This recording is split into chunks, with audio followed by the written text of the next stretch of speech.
Khalifah berkaitan dengan kekhilafan. Khalifah itu imam, khilafah itu sistem.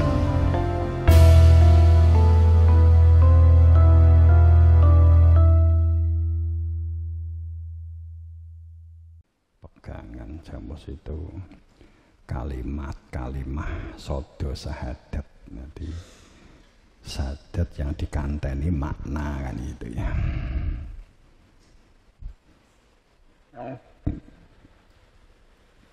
Kembali kepada sejarah awal umat Islam. Sepeninggal Kanjeng Nabi Muhammad, pembunuhan demi pembunuhan, peperangan demi peperangan telah terjadi yang dibunuh adalah sahabat-sahabat utama Nabi.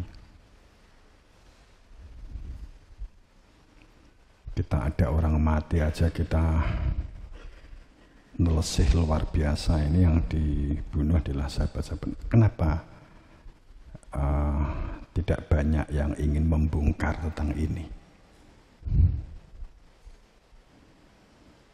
Sejarah buram. Ada perang Yamamah, perang Jamal, perang Siffin, dan peristiwa-peristiwa anomali yang banyak. Utsman itu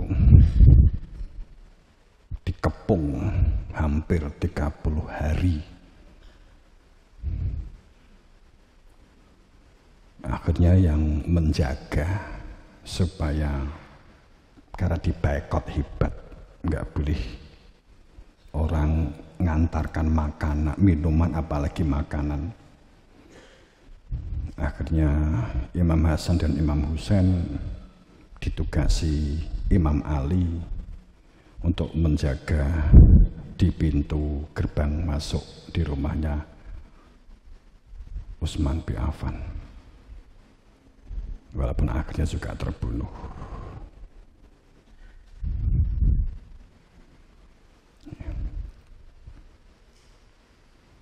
Kemudian para peneliti mengungkap itu akibat khalifah, kekhalifahan. Jadi khalifah pertama itu adalah 4 Khulafaur Rasyidin. Ini kesepakatan ya, nggak ada hadisnya loh ya. Kalau ada ayat usikum bitaqwallahi wa sam'a wa ta'at wa ta'amur alaikum abdun habsi, orang yang disebut taat patuh tunduk kepada Allah Azza wa Jalla adalah mereka yang taat patuh kepada imam di antara mereka. Usikum bitaqwallahi wa jalla ta'amaro, walaupun yang memerintah itu adalah seorang budak, karena itu adalah kehendak Allah untuk menjadi imam. Tapi ini dimaknai sekali lagi hadis yang kemudian digeser menjadi sebuah hadis khalifah. Jika kamu tidak menuruti perintahnya, maka mimma isah, dari semua kehidupanmu, mimma isah, akan banyak perselisihan, ikhtilafah katsira, akan banyak perselisihan. Maka ikuti sunnahku wa sunnahnya para penggantiku yang rasyid, Khulafaur Rasyidin, al-Mahdiyin, yang berada di dalam petunjuk, berhak memberi petunjuk. Al-Mahdi itu kan berada di dalam petunjuk, berhak memberi petunjuk dan menunjukkan jalan. Adu alaihi bin awajid, gigit dengan gigimu. Jika itu tidak kamu lakukan, maka kamu bid'ah. Sing digegiri wong bid'ah. Ndek kono itu definisine wis jelas apa yang dikatakan bid'ah begitu. Saat tidak ta'amaro, tidak dikenali, imam zaman tidak dikenali, tidak mengetahui sunnah. Dan Khulafaur Rasyidin, maaf beda, bukan berarti tidak sayang ya. Khulafaur Rasyidin itu pelajaran yang kita terima hanya 4, Abu Bakar, Umar, Utsman, Ali. Tapi ini sekali lagi bukan, ini nggak ada hadisnya loh ya. Nabi ngendikan Khulafaur Rasyidin, wong itu hadis. Sunati wa sunatul khulafah itu hadis, itu sahih, gitu ya. Kemudian tapi dinisbahkan oleh salafus saleh adalah disepakati 4 kan gitu. Padahal itu ya sampai kiamat itu kaitannya dengan sunahku Kanjeng Nabi dan sunah penggantiku. Ini derajatnya sama gitu loh. Ya, supaya nggak bid'ah, maka kaitannya jika itu tidak kamu lakukan maka kamu bid'ah, kan begitu kan. Setiap bid'ah dolalah, setiap dolalah finar, kan begitu. Akan mau ngomong apa? Kembali. Jadi makanya wa ma Muhammadin la rasul qatan bi rusul. Ayat ini juga menunjukkan bisa jadi Nabi Muhammad juga dibunuh kan. Menurut ayat Ali Imran 144. Apakah jika dia itu meninggal atau dibunuh? Kan gitu kan?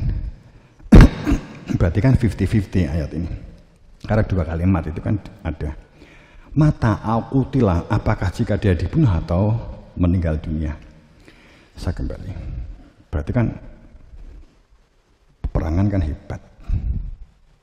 Tapi sekali lagi itu para peneliti ditempatkan pada masalah politik. Sehingga sekarang itu banyak tokoh-tokoh yang udahlah umat Islam itu jangan berpolitik, sejarahnya sudah seperti itu. Kita beberapa kali kedatangan tamu yang memahami tentang khilafah itu adalah sunnah. Kedua, khilafah itu adalah akidah.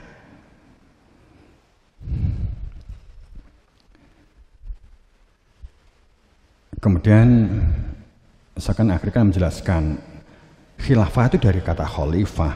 Khalifah itu makna wakil muwakal. Wakil itu berarti ada muwakal.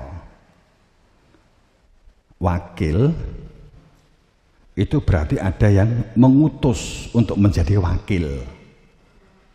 Jadi khalifah itu masalah wakil muwakal. Kalau khalifah itu dimaknai wakil muwakal, berarti antara wakil dan yang diwakili itu akrab banget. Tahu persis. Ya kan itu.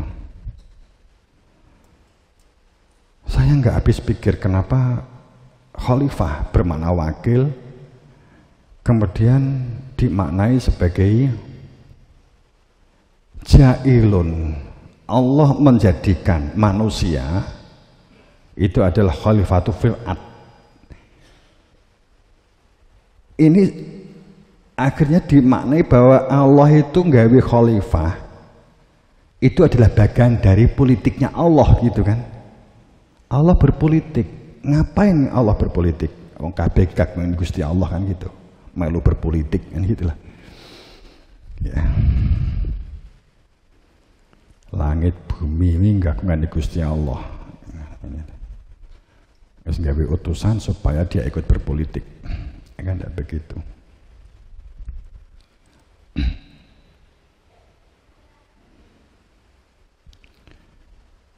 Dalam sejarahnya Bapak Ibu, dalam sejarahnya nggak apa-apa nih, saya kira nggak apa-apa.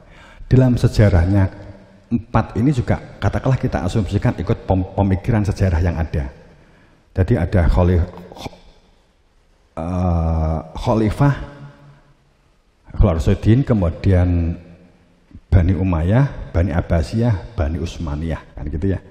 Yang diruntuhkan oleh Ataturk, Turki, Maret 1924. Ribuan tahun khalifah ini menguasai bumi. Yang ini tidak pernah dibuka oleh orang-orang yang memiliki pemahaman khilafah. Mereka menginginkan keemasan. Makanya saya tanya, keemasan apa yang kalian inginkan? Keadilan apa yang kalian ingin tegakkan? Kemakmuran apa yang ingin Anda wujudkan dengan khilafah? Kan sudah ada contohnya. Mana contohnya? Karena belum ada ceritanya dalam sejarah kekhalifahan Islam, khilafiyah Islam, Khalifah Umayyah, Khalifah di Abbasiyah, Utsmaniyah yang ribuan tahun, Mongolia. Itu belum ada ceritanya sejarah pimpinan dunia atau di suatu negara itu mengalami kemakmuran adil. Keemasan itu belum ada, kecuali kalau pembantaian itu kamu anggap keemasan. Saya jawab begitu ke mereka. Jika pembantaian ribuan di Spanyol, di Itali, di masuk Swiss kena badai itu, jika itu kamu anggap sebagai keemasan karena dapat membantai banyak dan luasnya wilayah sampai ke Eropa, kamu anggap keemasan, ya berarti perang, kan gitu. Dan perlu Anda tahu bahwa yang harus menjadi pemikiran kita tidak hanya sekedar puluhan tahun, bahkan ratusan tahun. Eropa itu sempat dikuasai oleh umat Islam, oleh khalifah ini. Akan tetapi tidak ada bekasnya satu orang pun di Eropa itu yang menjadi Islam karena genetik. Faham maksud saya? Tidak ada orang Eropa yang Islam itu karena baik Islam, nggak ada. Sekarang tuh orang Eropa itu banyak yang Islam, itu imigran semua. Bukan karena gen secara darah. Terus kamu mau menegakkan khilafah seperti apa? Saya ikuti pola pikirnya beliau ini. Setelah itu saya baru cerita makna khalifah itu ini loh dari guru kami. Secara kalau jenengan percaya kepada ilmu alat nahwu sorof, di Quran itu khilafah itu ini loh. Baru saya kemudian cerita ke beliau. Meneng gitu. Kemudian kita salah sasaran.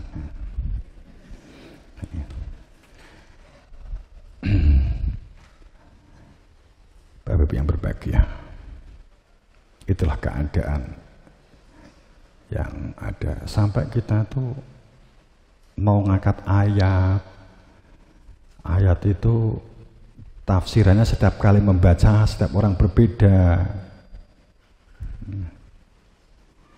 Saya yakin dari jenengan ini juga tidak akan pernah mengira gontok-gontokan tukaran tentang sholat, tentang barisan sholat, tentang wudhu, tentang zakat, ya, tentang apa?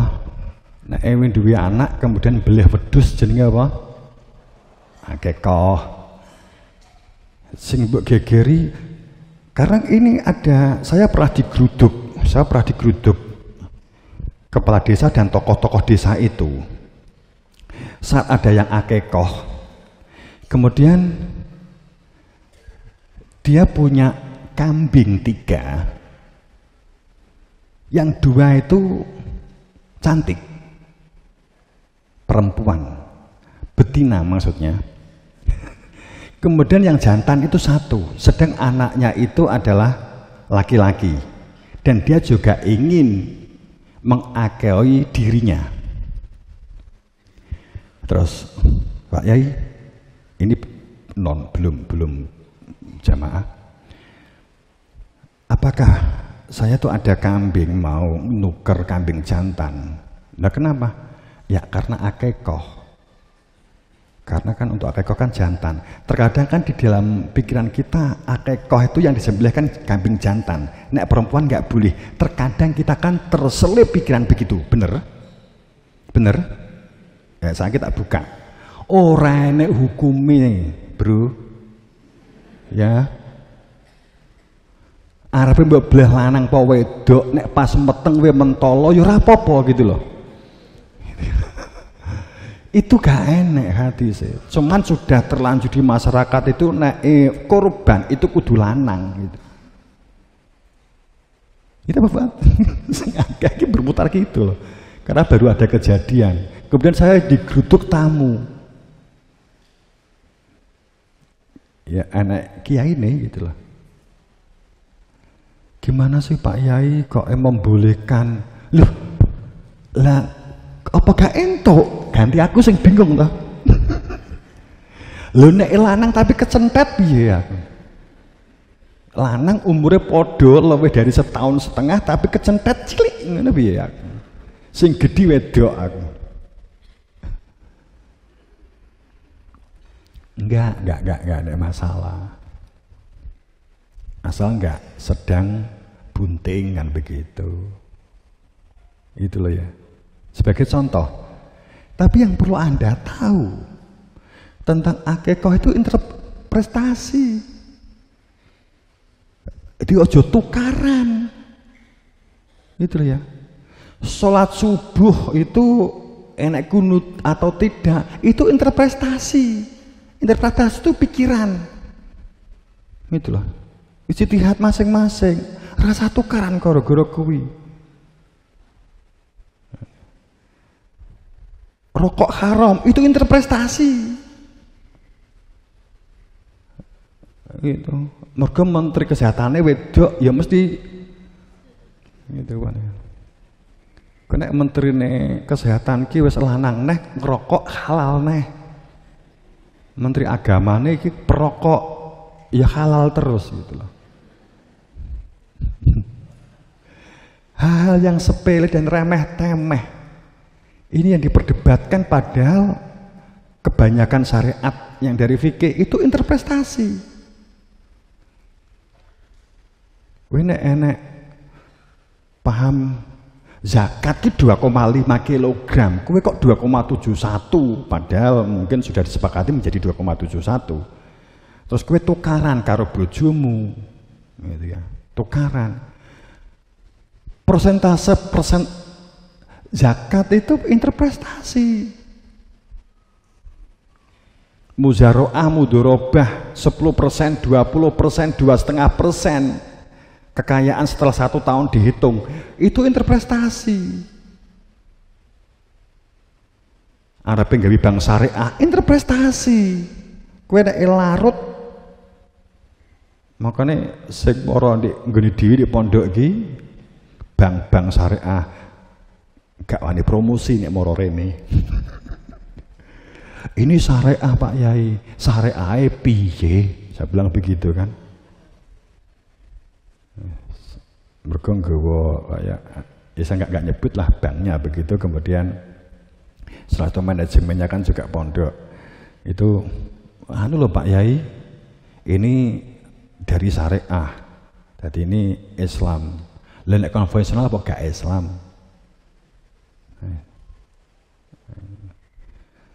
Saat itu hanya istilah narasi supaya kowe iki gelem utang.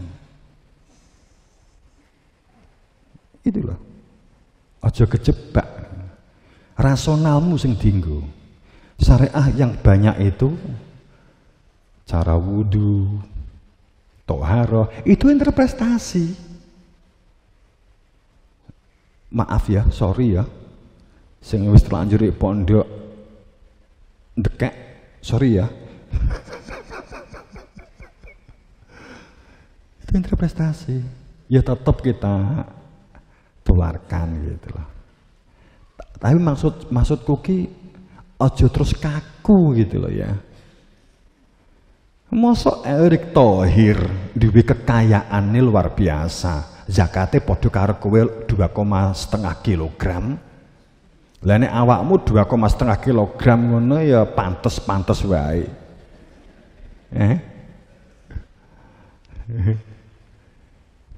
Asgar kon zakat 3 kilo wis mumet.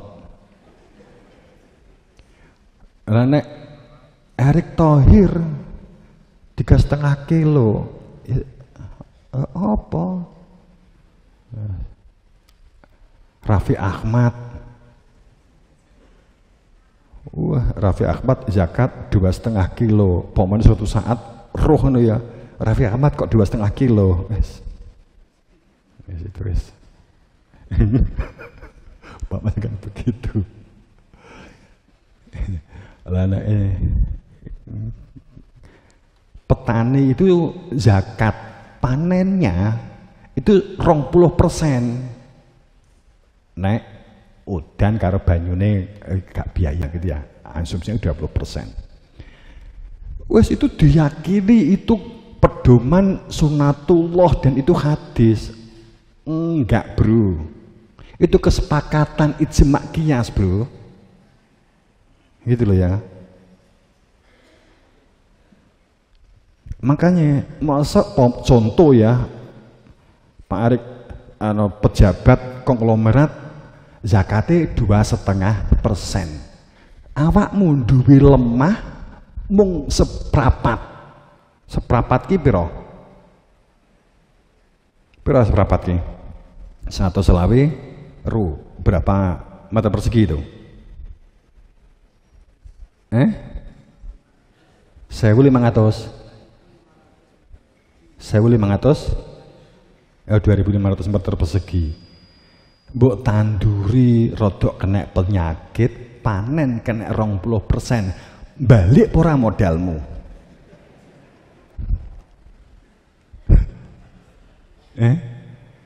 Zakatmu kudu 20% loh. Itulah. Tapi sing konglomerat mung 2,5%. Nah, itu enggak begitu, itu kesepakatan itu setelah Nabi Muhammad. Kesepakatan. Kadang kita terjebak dengan hal semacam itu. Oke. Tapi ini bukan maknanya skeptis, bukan maknanya enggak. Saya cuman supaya kita itu ojo dadi wong kaku, ya. Maksud saya begitu loh ya. Gitu.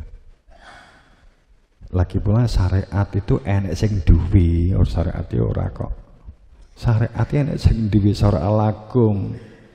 Mawasobi syariat ki enek sing duwe.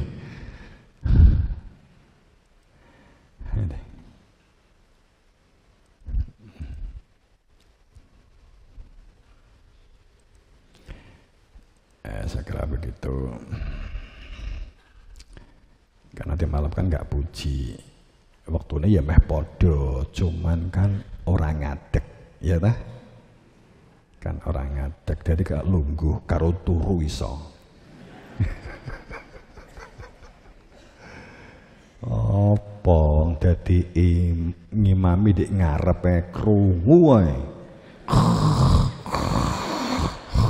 Kok ngarep lho krungu. Pada ketoke sing nyuwarawi baris ketelu apa kepapat ngono ketoke itu.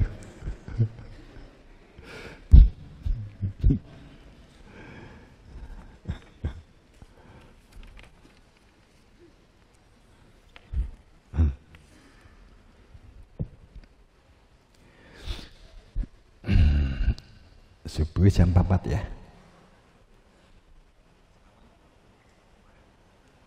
Jam 4 wis 20. Ya. Jam 4 wis 20 berarti dikurangi 45 menit. 45 menit terus dikurangi setengah jam. Oke. Enggak, maksudnya kan mulai pujian itu kan berarti kan jam 3 kurang jam 2 luwih kan pirawi kan.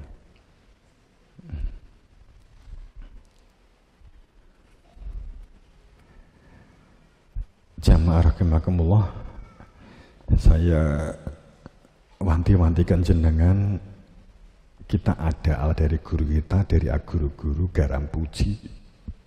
Aja kelalen garam puji, nek lunga nyisihne wektu sedilu Fatihah nggih, Fatihah di gurumu, ridho Allah ke Kanjeng Nabi ke gurumu, terus memohon, terus nek garan puji, ngebek garan puji, terus nyetir utawa nyopir.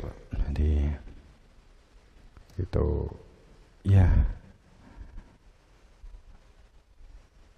hati-hati lah. Itu saja sembrono iki jenenge kecelakaan kan marak gitu ya. Mula ya hati-hati.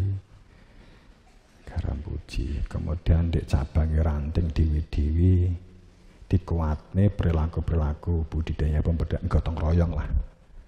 Dikuatne. Iku rasa enek iri gak seneng karo kanca, nek sering pedhok kerja bakti lah. Prasangka-prasangka ilang. Oh, tibake kancaku ki tak prasangka ini ternyata bagus kan. Nah itu, jadi kita mungkin kan malam nek pengajian yang biasanya kan nek zaman biyen kan cabang ranting kan masing-masing, sekarang kan kita terpusat sehingga setiap malam Jumat kita kan juga online. Ini kan juga kita mengantisipasi mungkin di dalam kajian kan kita juga sistem dan metode kan juga secara teknis juga akan kita angkat yang sifatnya kewajiban. Bapak Ibu yang berbahagia, itu yang butuh diantisipasi beberapa hal kepanjenengan. Dan satu hal lagi, kalau menemui di masyarakat mungkin nggak bisa sekolah karena nggak mampu, karena nggak bisa makan, mohon diperhatikan. Walaupun itu non warga, apalagi wargamu, gitu ya. Kalau kowe nggak duit, matur ke kantor pusat, ya. Gitu. Mungkin kita akan menemui masyarakat yang nggak mampu, nggak bisa makan, apalagi dia mungkin sudah jompo gitu. Paling nggak support dengan makanan. Kita angkat bareng. Oke, gitu ya. Apalagi jamaah, kok saya enak jamaah ket upamane Tulungagung, enek masyarakat apalagi duwe jamaah nyolong, kemudian dicekel gak iso mangan, maka saya akan melobi Kapolres jamaah sak Tulungagung di penjara. Ya, kok di Caruban, di Mediun, kok enek sing gak nganti nyolong, dicekel, terus jawabannya keterpaksaan karena nggak bisa makan ngopeni anak buju. Maka jamaah Caruban, Mediun, Magetan, Ngawi kita laporkan untuk dipenjara kabeh. Orang cerdas itu begini, oh berarti guru gigi belum membaca. Ya sudah, nggak akan diteruskan. Oh nggih bu, ya sudah.